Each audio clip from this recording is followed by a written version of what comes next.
Welcome to our new story. Chapter 2, The Oblong Box. Author, Charles Pendleton. After breakfast had been served, Jan found herself washing dishes that had been left in the sink the night before.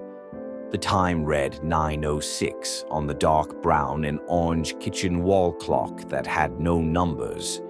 The top half had flowers and the bottom half was brown. Bobby thought it was stupid. It wasn't a clock because it didn't have numbers, and it couldn't tell time because no one could read it. So what the hell was it?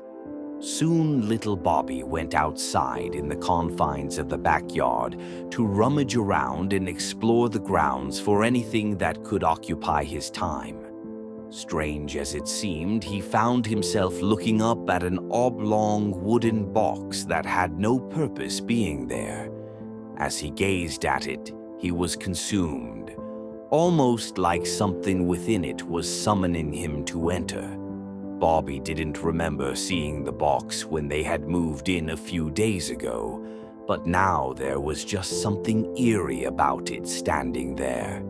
In a circle, he walked around it, examining every aspect.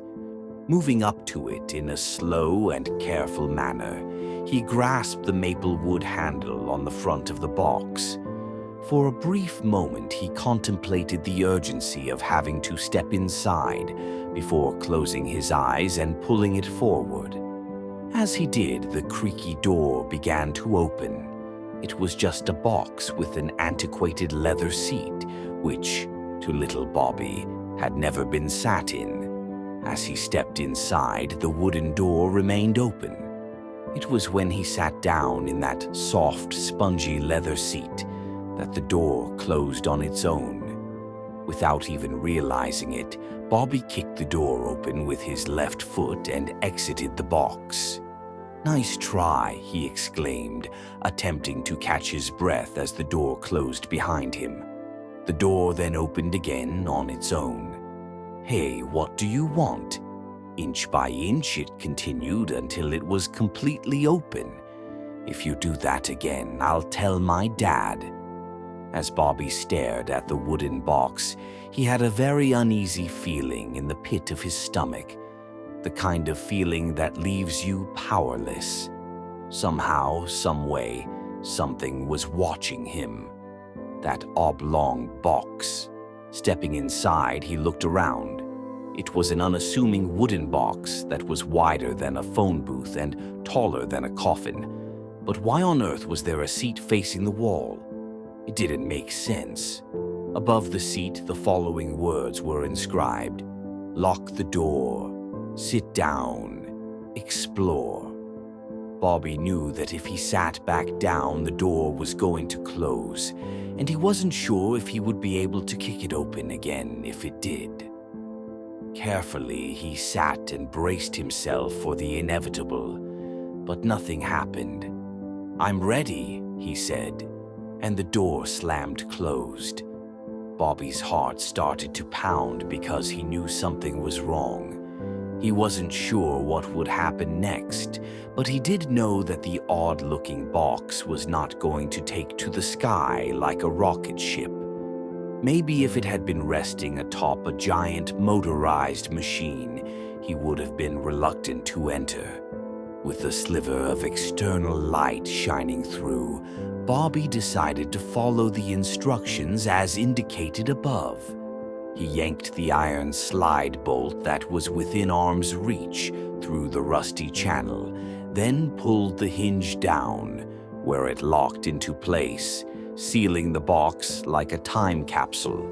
This caused the external light to be extinguished and the vintage light bulb inside the Hideaway to flicker. How did I not see a bulb up there before?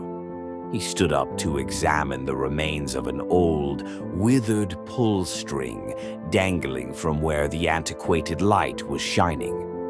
"That is so cool," Bobby thought, staring at the fancy glass point at the end of the turn-of-the-century light bulb.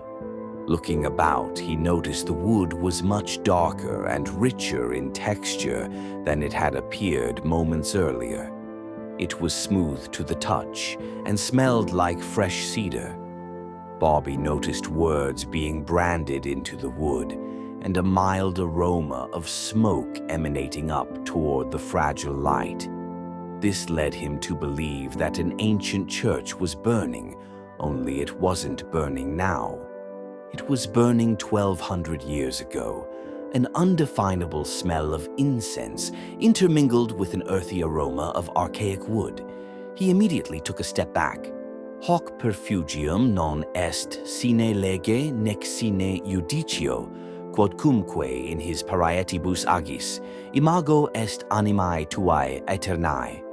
Unfortunately, he had no way of translating Latin to English, so the phrase had no meaning at all. There was the sound of a stagecoach rumbling by, and then shots rang out from the Civil War. As little Bobby pressed his ear against the wall, he could have sworn he heard slaves being brought into the New World. There was whipping and crying, screaming and laughing. There was pleasure in the agony of others as the rebels yelled and hollered for order, while the terrified African slaves moved forward in their heavy chains. To read the full story, click on the link in our description below or message us. Subscribe to the channel and stay with us.